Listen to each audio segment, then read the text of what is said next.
Hi, it's Ms. Dolan, and today we're going to be learning about the oral tradition. What is oral tradition?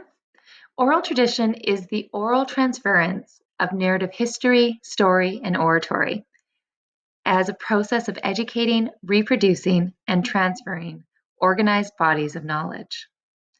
Oral tradition includes a form in which Indigenous nations collaboratively created and shared knowledge of science, medicine, politics, literature, and art. It is both rich and precise and is taught from generation to generation as the basis of the education system. Oral narratives are taught through dance, song, and story. Stories can belong to individuals, families, or clans, and often permission is needed prior to retelling. Why is oral tradition passed through song, dance, and story? Well, because it's easier to remember. Think about your favorite song, how you can recite it word for word, or a favorite story you were told as a child that you could still tell back today. Oral tradition includes oral narratives, origin stories, trickster stories, and oratories. Oral narratives are a way of passing along skills, knowledge, or history. For instance, a young child might learn from a master carver how to carve a canoe. First, the master carver will tell the child stories, and as the child listens, the master carver will carve. And eventually, the child will pick up a tool and carve along beside the master carver as he or she recites the stories back.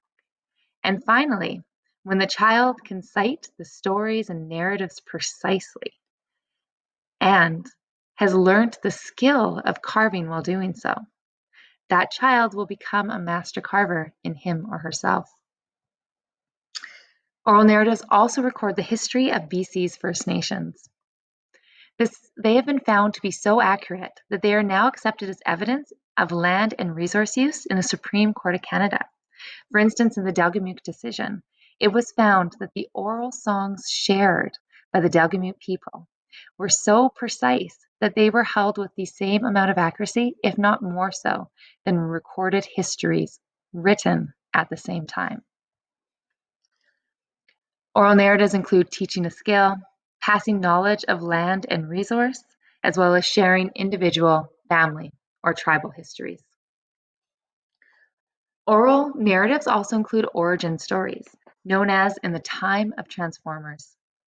Origin stories tell how land, people, or animals came to be.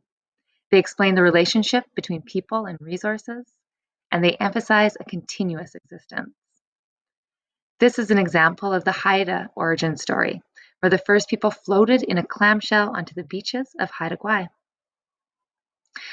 There's also trickster stories.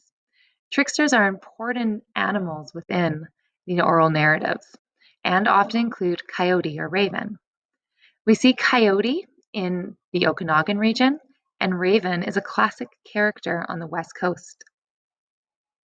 They are both witty and humorous, and they have opposing characteristics to those that we value. They teach a moral lesson. They teach children how not to be. And finally, oratory. An oratory is the art of delivering a formal speech in a public place. Oratory gives the speaker dignity and respect. Oratory can be passed as knowledge or oratory as story. Oratory covered and continues to cover all areas of history, politics, medicine, agriculture, horticulture, law, science, as well as stories. Now it's your job.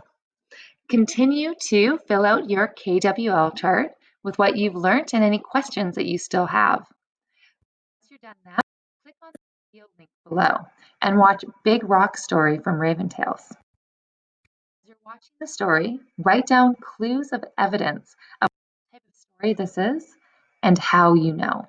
We'll be discussing this story as well as looking at different family narratives, historical oratories, and teaching narratives in class tomorrow.